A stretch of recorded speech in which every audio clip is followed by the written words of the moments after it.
एक गांव में एक बूढ़ी माई रहती थी। माई का आगे पीछे कोई नहीं था, इसलिए बूढ़ी माई बेचारी अकेली रहती थी। एक दिन उस गांव में एक साधु आया। बूढ़ी माई ने साधु को बहुत ही प्रेम पूर्वक आदर सत्कार किया। जब साधु जाने लगा तो बूढ़ी माई ने कहा, महात्मा जी, आप तो ईश्वर के परम भक्त हैं। कृपा करके मुझे ऐसा आशीर्वाद दीजिए जिससे मेरा अकेलापन दूर हो जाए। अकेले रह रह करके अब ऊब चुकी हूँ। साधु मुस्कुराते हुए अपनी झोली में से बाल गोपाल की एक मूर्ति निकाली और बूढ़ी माई को देते हुए कहा, माई, ये लो, आपका बालक है। इसका अपने बच्चे की तरह प्रेम पूर्वक लालन पालन करती रहना। बुढ़िया माई बड़े लाड़ प्यार से ठाकुर जी का लालन पालन करने लगी।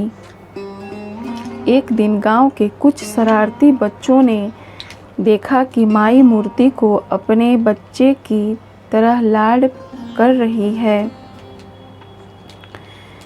नटखट बच्चों को माई से हंसी मजाक करने की सूझी।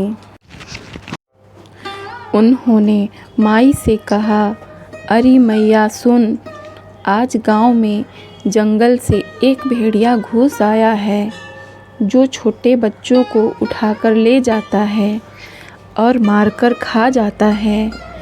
तू अपने लाल को ख्याल रखना, कहीं भेड़िया इसे उठाकर ना ले जाए। बुढ़िया माई ने अपने लाल गोपाल को उसी समय कुटिया में विराजमान किया और स्वयं लाठी लेकर दरवाजे पर पहरा लगाने के लिए बैठ गई।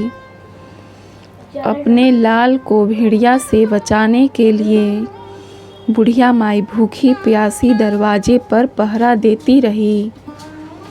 पहरा देते देते एक दिन बीता, फिर दूसरा दिन, तीसरा, चौथा और पांचवा दिन बीत गया।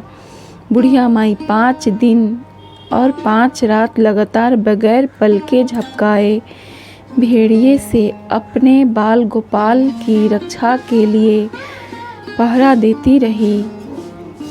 उस भोली भाली मैया का भाव देखकर ठाकुर जी का हृदय प्रेम से भर गया।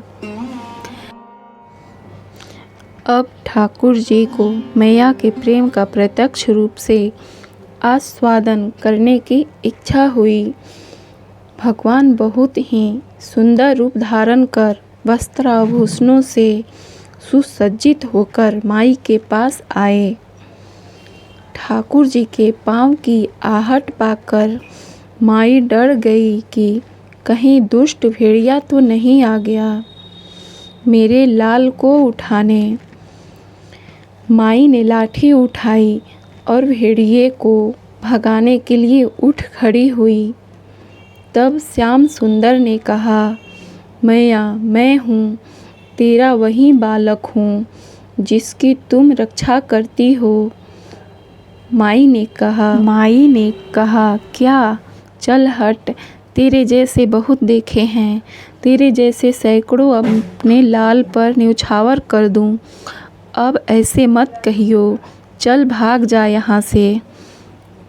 ठाकुर जी मैया के इस भाव और एकनिष्ठता को देखकर बहुत ज़्यादा प्रसन्न हो गए। ठाकुर जी मैया से बोले, अरे भोली मैया, मैं त्रिलोकीनाथ भगवान हूँ, मुझसे जो चाहे वर मांग ले, मैं तेरी भक्ति से प्रसन्न हूँ। बुढ़िया माई ने कहा, अच्छा, आप भगवान हो, मैं आपको 100 प्रणाम करती हूँ।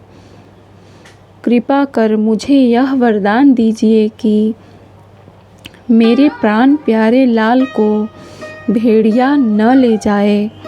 अब ठाकुर जी और ज़्यादा प्रसन्न होते हुए बोले, तो चल मैया, मैं तेरे लाल को और तुझे अपने निज धाम लिए चलता हूँ।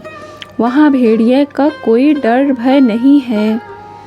इस तरह प्रभु बुढ़िया माई को अपने निज धाम ले गए।